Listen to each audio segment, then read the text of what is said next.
Ooh, oh no, I don't like where this is going. Here's what you should have done. You should have kicked him in the face with your ballerina legs.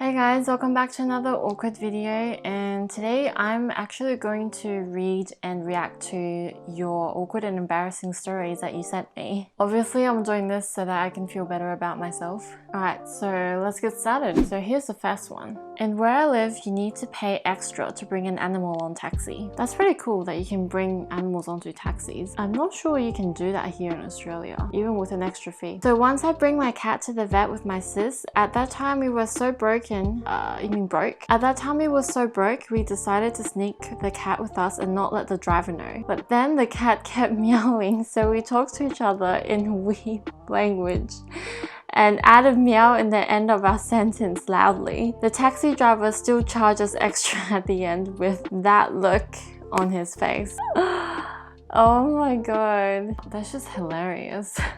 Obviously that cab driver isn't a weeb, otherwise he wouldn't have charged you. 10 out of 10 for a solid effort. Desperate times call for desperate measures. I actually don't think it's that embarrassing, I just think it's funny. But probably because I didn't have to go through that. So first day of school, when I'm little, I have a crush on somebody. I started doing ballerina moves to impress him. He came and said, "You're such an idiot, you're fat and chubby. Go away or I'm talking to my mum to punish you." What? Wait, hang on. How old were you when this happened? Because that is really inappropriate. Excuse me? You douchebag. That's not awkward or embarrassing. It was more humiliating than embarrassing, actually. That's just downright rude. That's awful. I'm sorry you had to experience that. Here's what you should have done. You should have kicked him in the face with your ballerina legs. Alright, next one. I was performing on my piano and my nose started itching very badly. But you know what? No one would have known that your nose was itching except for you. I thought my violin teacher was a two-step violin fan and told her that I have to practice 40 hours a day. And she was like, "There isn't even 40 hours in a day. It's time for you to find a new violin teacher." At the beginning of the school year, we have a large assembly to get things started, and one thing that happens is the new students are called up to the front of the gym to be sorted into their houses. Like Harry Potter, but less cool.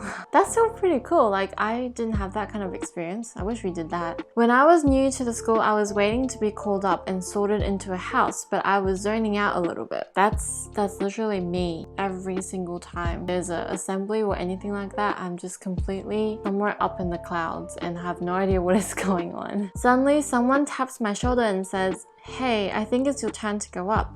I was like, "Oh shoot, I'd better get up there." So I shuffle along because of course I was sitting in the middle of the row.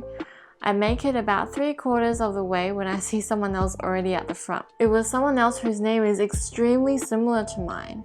I awkwardly speed walk back to my seat before explaining to him that it wasn't me and we just have similar names. Don't worry about it, no one's going to remember that, except for you maybe. This kind of reminds me of something similar that happened to me when I was really young. I'm still pretty traumatized by it, I remember it very well. I must have been in like grade 6, about 10 years old. So our school had a really big event coming up. I think it was something like 60th anniversary for our school. So pretty much all the kids and the parents from the school, well, most of them would be attending this event. This event was held in a really big concert hall. Biggest concert hall in my city, which is called Kupat. It can hold about 1,500 people. I was attending that event to perform in the school band, and for God knows what reason, like I don't know why, our school band conductor picked me, the shy Asian girl who never talks in band rehearsal, to be the person who delivers the flowers to the conductor after every single performance. I had never done anything like that before, but I agreed to it. Stupid me. When the time came to deliver the flowers, and it was the end of the performance for one of the orchestras, as you know, everyone's clapping, the conductor is bowing, and that's when I had to go out to give the flowers. I had the flowers ready and this was really heavy. I was small and skinny and I had this huge flowers I had to kind of like hug like this to hold up. So there was a person backstage which opened the door for me to go out and give the flowers. But the thing is, and I realized this to my horror, that when I went out of that door, I didn't end up on the stage. So the stage is on a platform, it's elevated. And then you've got your first row of audience underneath. For some reason, I didn't end up going onto the stage, but I went down to the first row where the audience sat. So I was actually underneath the stage. I know, right? Like, why? Like, no one in all of classical music history has ever brought out flowers from underneath the stage. Like, it's always on the stage. I have no idea what they were thinking. But yeah, I came out and it was too late and everyone saw me. I looked back and the door was already closed. So I couldn't go back and I was really confused why I was underneath the stage where the audience was. But I couldn't turn back, so I kept going and then I reached where the conductor is, except I'm underneath him so he can't see me. It was probably also pretty dark where I was standing because the stage is really bright. So you can't really see that much down there where the audience is sitting. I was just standing there holding my flowers, being like, what do I do now? In my moment of panic, I put the flowers onto the stage because it was really heavy. And then I got onto my hands and knees and I climbed up the stage. Yes, I climbed up onto the stage, wearing a dress as well. So I don't know, I may have flashed the first row audience while I was doing that. Yes, so I climbed up the stage basically. And that's when the conductor noticed me. Everyone was laughing at this point. Once I got up onto the stage, I picked up the flowers and I offered it to the conductor and he was also laughing. And I just wanted to crawl into a hole and die. Yeah, so once I gave the flowers to the conductor, I went back to the backstage through the proper way. I blame this all on the person who made me go through that door. My classmates saw me, their parents saw me, everyone saw me. So yeah, that's my story. Let's move on. During a band concert last year, I had a solo and the soloist needs to stand up and the foot joint of my flute was already having problems and I couldn't find a replacement in time. So I said, screw it and use it anyway. Oh no, I don't like where this is going. So I stand up and the foot joint falls off in the middle of the solo. Oh no, that's really bad. I cried to my mom afterwards. I'm not even gonna lie to you, Chief. You poor thing. That is something that I always fear of happening, but it actually hasn't happened to me before. Thank goodness. I feel really bad for you though, especially in the middle of a solo while everyone is watching you. So that's really unfortunate. Alright, next one. One time during band rehearsal, we were playing Hallelujah.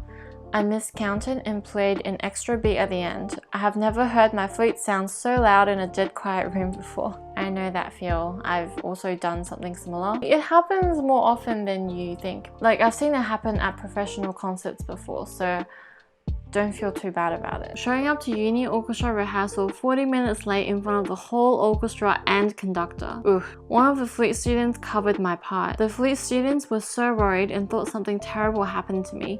I was on really strong medication, so I misinterpreted the rehearsal schedule that was sent in an email. I basically looked at the wrong time for a different piece. You know what? At least you had an excuse because you were on strong medication. I've done that even without just being me. Without being on any medication. I hope the conductor didn't give you a hard time. Everything I do, I feel is awkward. You just described my whole life.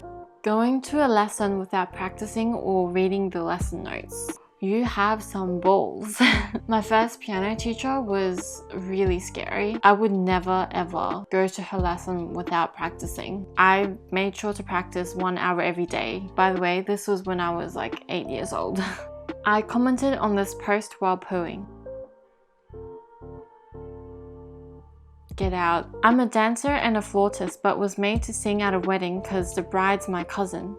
So I sang, I forgot the lyrics halfway through the performance and missed the pitch. I promised myself I'll never hold a microphone to sing again. Oh no, you poor thing. I think the most embarrassing thing for a musician to experience is to really screw up a performance or have a memory slip or something like that, and is also my biggest fear. While being asked to play my solo by our conductor, my mum called me amidst of it.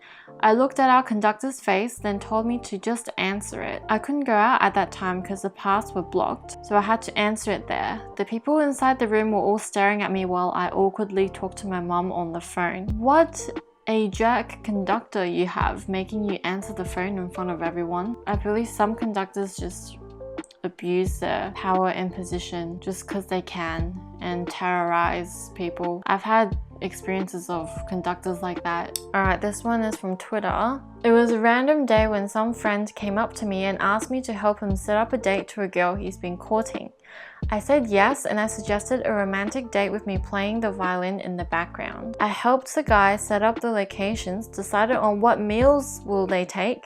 I even checked his letter that he made for the girl to ensure that there's no wrong grammar. Wow, you're a really good friend.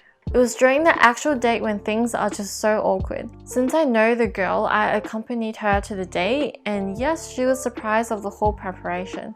I was about to start my serenade when the girl shouted the boy's name, telling him why did he made such surprise dates and had some gifts for her. The boy begged her to stay and eat with him while they talked, but the girl angrily declined. She even threw the bouquet and letter due to her anger. She said she would never accept him as her boyfriend, even though the guy has been courting her for years, and they fought in front of me. I don't know what to do, everything is just so awkward. The girl left and I never touched my violin that night. After a few minutes, the boy also left with a broken heart. So I ate the dinner that me and the guy decided alone in that location that the guy booked for both of them. It was one hell of a night for a violinist who just wanted to have some cash. Oh dear Lord.